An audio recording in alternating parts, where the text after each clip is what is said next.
Kita bangkit berdiri, kita baca ini bersama-sama. Yakobus 1 ayat 13 sampai 15. Saya membaca ayat 13, saudara membaca ayat 14, dan ayat 15 saya juga akan menutup membacanya. Sekali lagi Yakobus 1 ayat 13 sampai 15.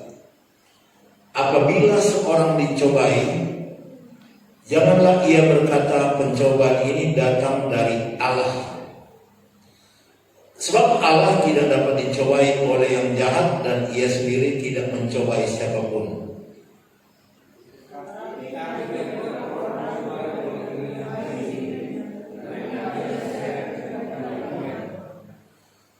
Dan apabila keinginan itu telah dibuahi, ia melahirkan dosa, dan apabila dosa itu sudah matang, ia melahirkan maut. Semua berkata amin.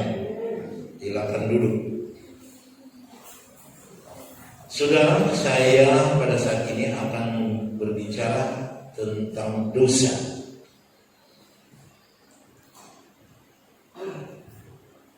Dosa adalah pelanggaran terhadap perintah Allah,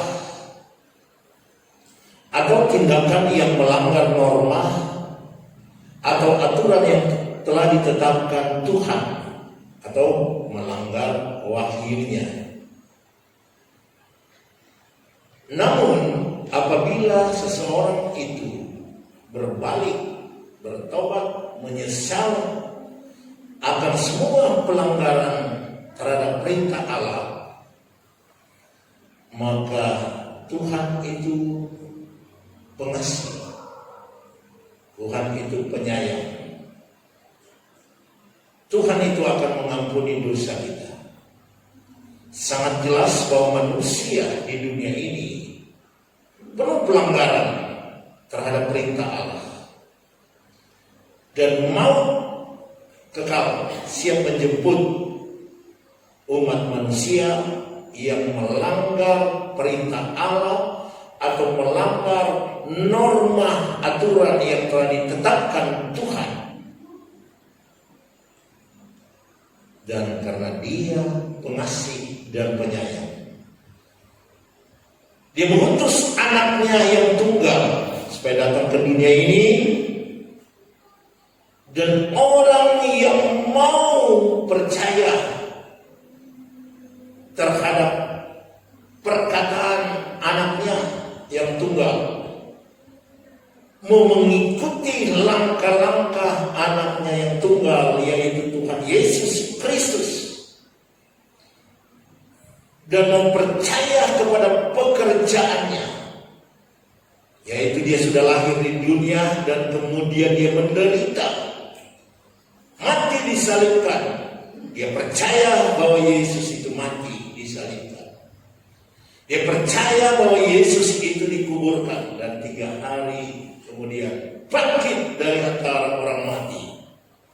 Dan dia percaya bahwa Yesus itu selama 40 hari di bumi ini, dan kemudian dia naik ke surga.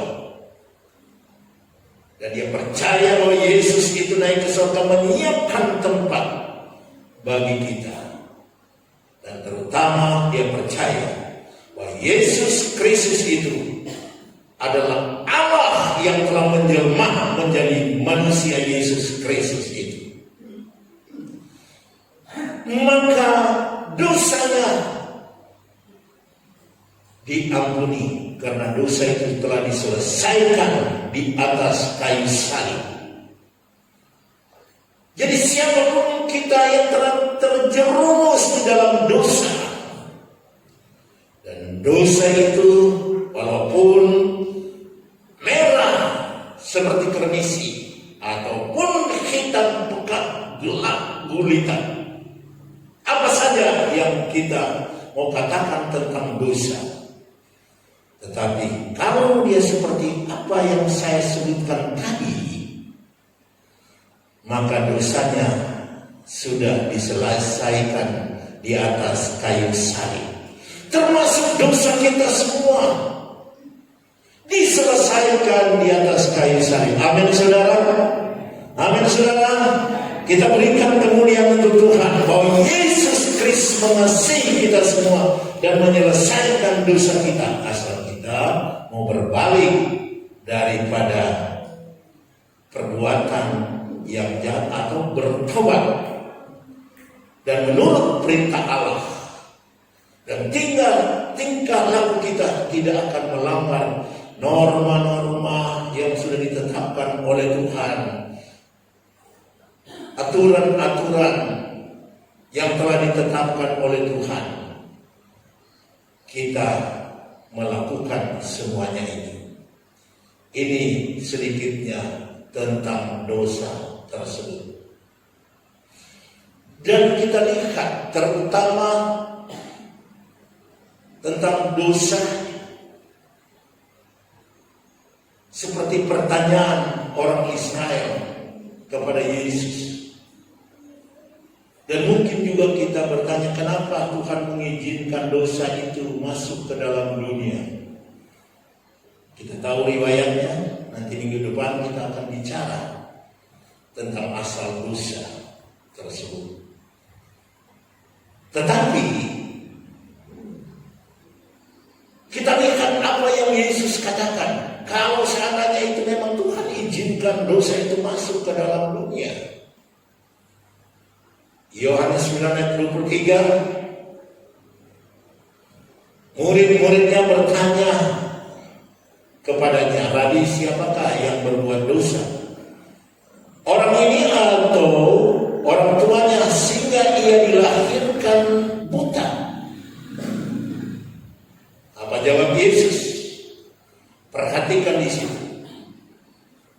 Ayat yang berikutnya, ayat yang ketiga, jawab Yesus, bukan dia, bukan juga orang tuanya, tetapi pekerjaan Allah harus dinyatakan di dalam dia.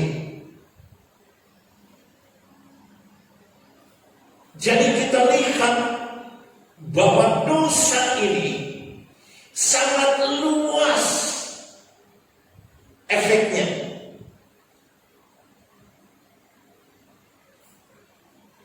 Termasuk kehidupan kita bisa direnggut oleh dosa itu. Efek dari dosa bisa membuat orang itu cacat. Tetapi Yesus menyembuhkan dia, bukan orang itu yang berbuat dosa, dan bukan juga orang tuanya, tetapi karena pekerjaan-pekerjaan Allah harus dinyatakan di dalam orang itu atau di dalam keluarga atau di dalam jemaah orang Israel pada umumnya.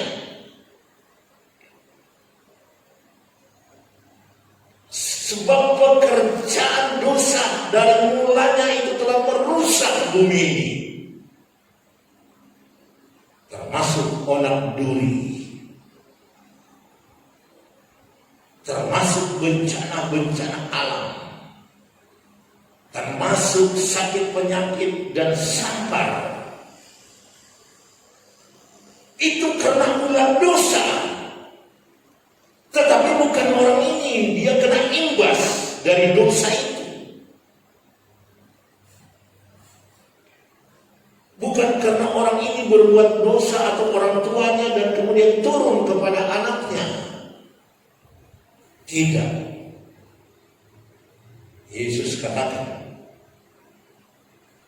karena pekerjaan-pekerjaan Allah harus dinyatakan, atau kuasa Allah harus dinyatakan.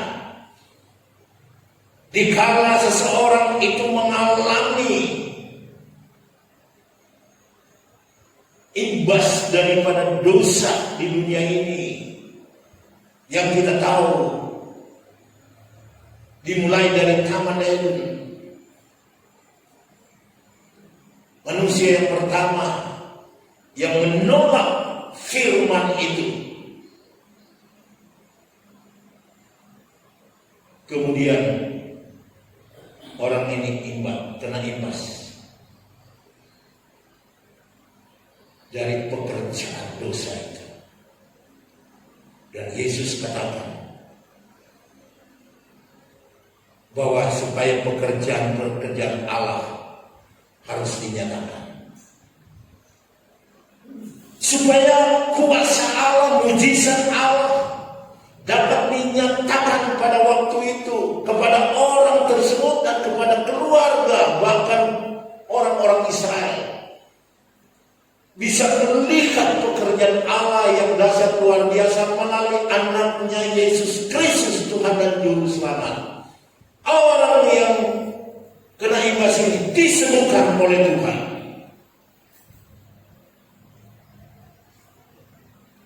Dan luar biasa.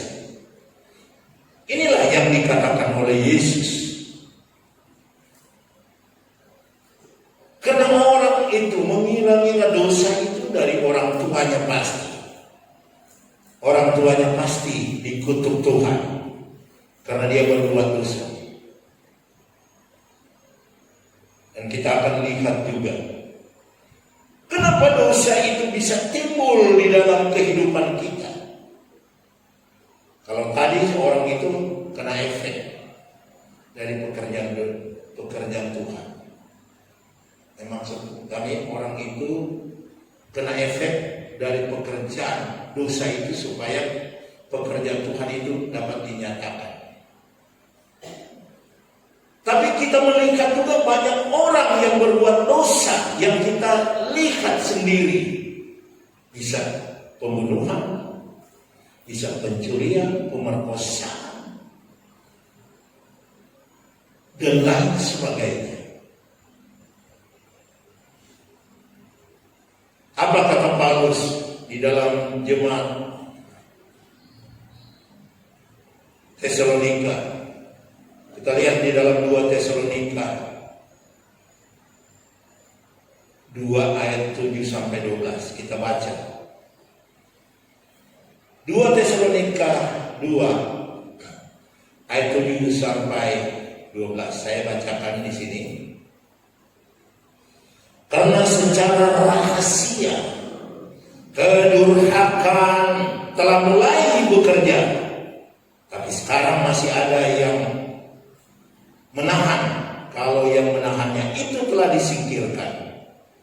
Pada waktu itulah si durhaka baru akan menyatakan dirinya, tapi Tuhan Yesus akan membunuhnya dengan nafas mulutnya dan akan memusnahkannya kalau ia datang kembali.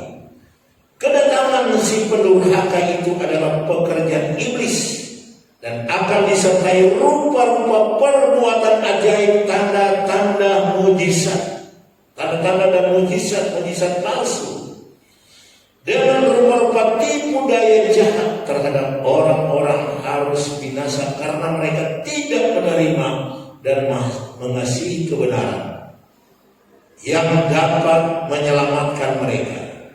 Dan itulah sebabnya Allah mendatangkan kesesatan atas mereka yang menyebabkan mereka percaya akan dusta, supaya dihukum semua orang yang tidak percaya akan kebenaran dan yang suka kejahatan.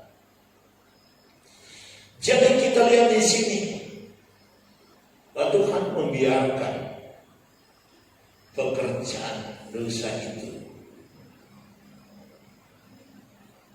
Walaupun pekerjaan dosa ini nanti si pembuat dosa itu akan bertarung dengan Yesus Kristus dan orang-orang percaya, tapi mereka itu akan dikalahkan. Dan akhirnya semua orang yang tidak percaya akan kebenaran dan yang suka kejahatan itu akan dihukum Tuhan. Jadi kita lihat pekerjaan pendosa itu juga akan membuat mujizat-mujizat palsu. Dahsyat sekali perbuatan perbuatan mereka itu kalau mau dilihat. Tetapi ukuran rohani apa yang mereka buat itu palsu.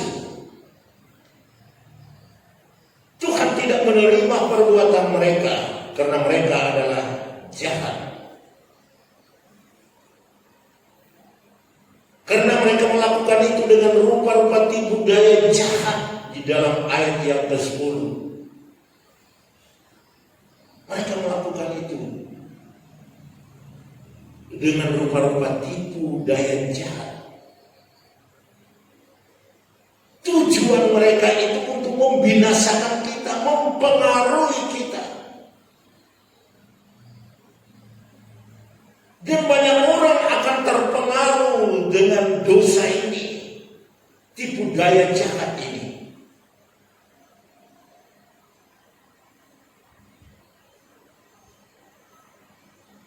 Firman Tuhan katakan, antikris itu akan muncul di tengah-tengah kita, dari antara kita, atau pembuat tipu-tipu muslihat yang jahat itu akan muncul dari kita. Bisa dia dari umat Tuhan, bisa dia dari pendeta, kemudian menyesatkan orang. Mungkin saudara akan melihat, wow, pendeta itu kok mereka bilang sesat, mereka bilang jahat, mereka bilang dia berbuat tidak baik, tidak beretika. Tapi kenapa banyak orang berbondong-bondong ikut dia?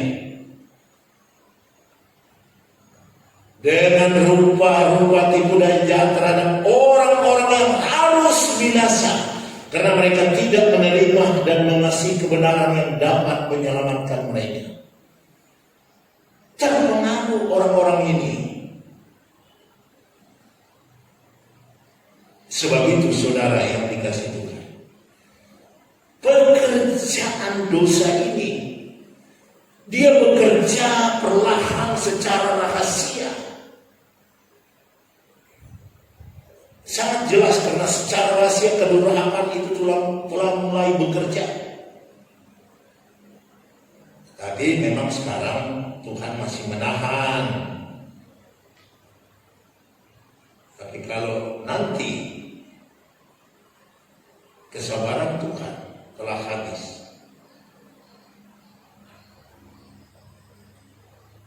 jika mereka mau berperang dengan Tuhan, setelah dia menyatakan diri pendurhaka itu, dia mau berperang. Di dalam ayat berikutnya yang telah kita baca tadi, atau ayat yang ke-8, tapi Tuhan akan membunuh dengan nafas mulutnya dan memusnahkannya kalau dia itu mau datang kembali. Jadi bagi kita orang percaya, diperingatkan dengan firman Tuhan ini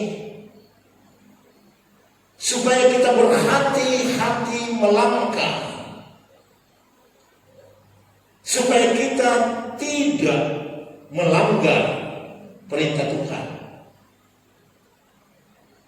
Kita tidak melanggar norma-norma yang telah ditetapkan Tuhan supaya kita berbuat baik di dalam Alkitab. Kita tidak langgar. Karena dosa itu, dikala kita melanggar ketetapan Tuhan, kebenaran Tuhan,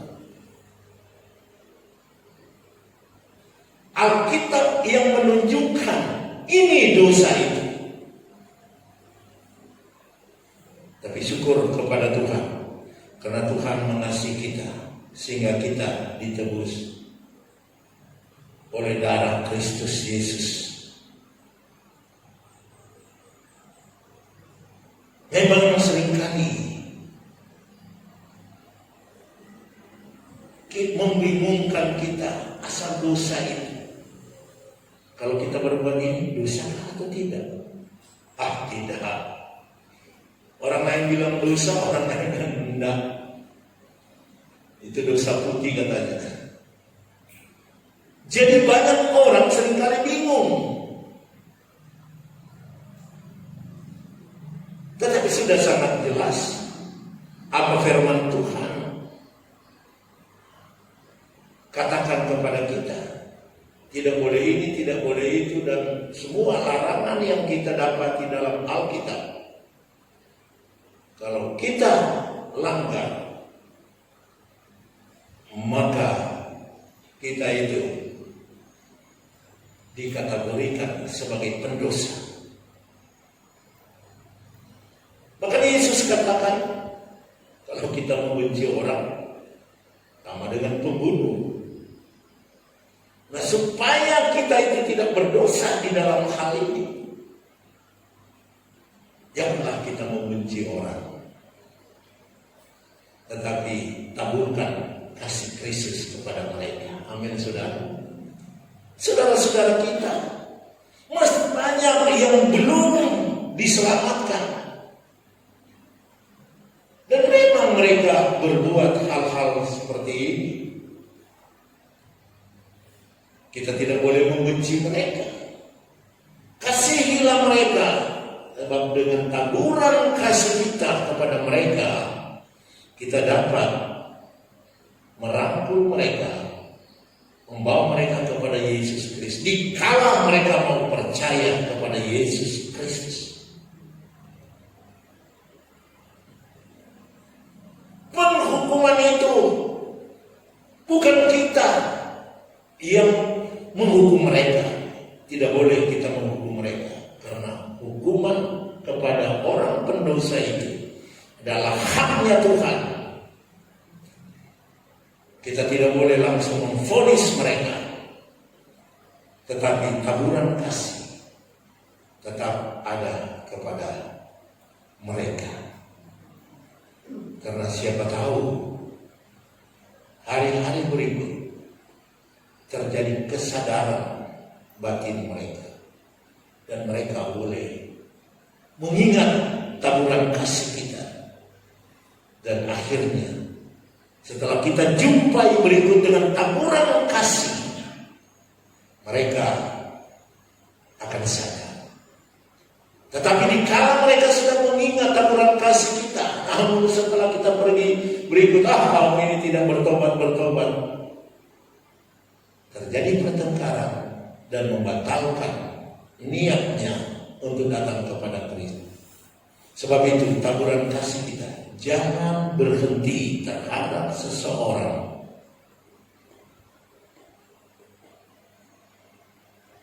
Karena mereka memang hidup di dalam kegelapan, dan perbuatan mereka adalah gelap.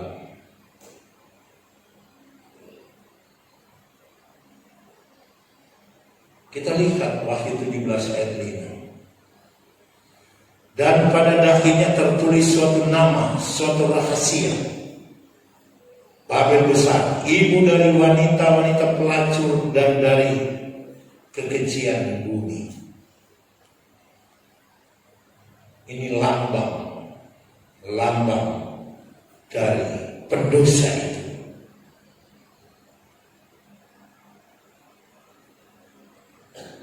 Jadi Babel besar, ibu dari wanita-wanita pelacur dan keajaiban dan kekejian di bumi, itu dilambangkan seperti seorang wanita pelacur besar, dan dikatakan Babel besar. Kerajaan Babel waktu zaman yang lampau telah menguasai dunia pada waktu itu, dan kemudian telah menawan orang Israel, orang percaya, orang kepunyaan Tuhan, dan mereka dibawa ke Babel. Jadi gambaran tentang pekerjaan pendosa itu seperti itu. Kita tertawan dan kita dibawa oleh pendosa itu, dan akhirnya kita termasuk di dalamnya. sebagaimana Tuhan menolong orang Israel keluar dari tawanan ini, kita juga telah ditolong oleh Allah yang sama di dalam Yesus Kristus. Dengan penebusannya di atas kayu salib, kita keluar dari tawanan dosa, sehingga rantai-rantai dosa semuanya hancur, putus. Asalkan kita mau percaya kepada penebusan Yesus Kristus. Sebab itu saudara, pendosa ini orang yang tidak mau kalah. Mereka suka melawan. Mereka suka membuat keonoran. Bahkan mereka ini mau berperang melawan anak domba pada akhirnya. Sebab itu kalau saudara lihat Wahyu 17 ayat 14, mereka akan berperang melawan anak domba. Tetapi anak domba akan mengalahkan mereka. Karena dia adalah Tuhan di atas segala Tuhan dan Raja di atas segala Raja. Mereka bersama-sama dengan dia juga akan menang. Yaitu mereka yang terpanggil, yang telah dipilih, dan yang setia. Siapa itu? Saudara dan saya yang terpanggil, yang telah terpilih, yang setia, yang ada bersama dengan anak domba Allah, Yesus Kristus. Kita diserang. Kita diserang. Yesus Kristus diserang. Bukankah saudara seringkali mendapatkan serangan dari kuasa iblis? Bermacam-macam godaan, bermacam-macam tawaran. Seringkali iman kita bobol kalau kita lemah, kalau kita tidak ada dalam Yesus Kristus dan tidak mau percaya sungguh-sungguh, iman kita goyah, kita kalah karena dia selalu berperang. Dan sekarang ini kuasa iblis berperang dengan munculnya vaksin ini. Saudara tahu, banyak penubuat-penubuat palsu muncul. Hati-hati. Ada yang bilang, jangan kita divaksin, karena kalau kita divaksin katanya, kita termasuk di dalam angka anak-anak. Wow. Kalau divaksin itu ada nanorobot, dimasukkan nanorobot, kita bisa dikendalikan dari sana. Ini yang saya lihat dan dengarkan suara Tuhan. Wow. Karena dia baca di artikel tentang nanorobot, di Google tentang nanorobot, dia terpengaruh itu, akhirnya dia bilang dia dengar suara Tuhan.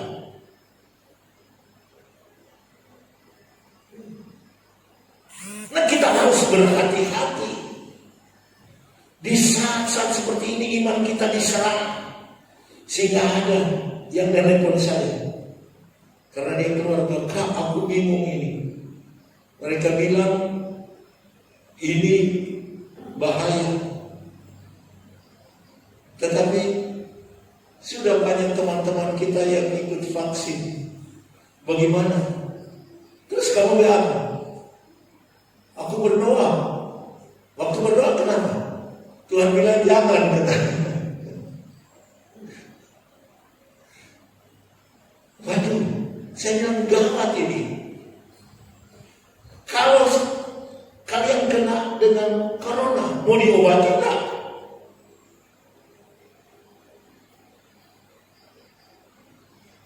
Nah, ini seringkali kita itu di saat-saat yang seperti ini, iman kita bisa goyah.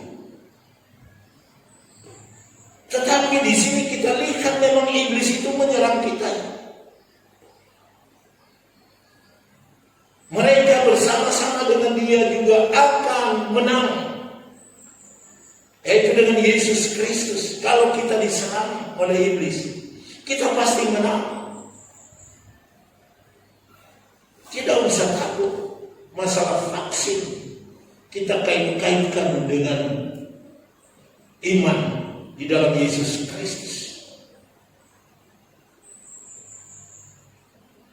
Kita kaitkan dengan kuasa Allah.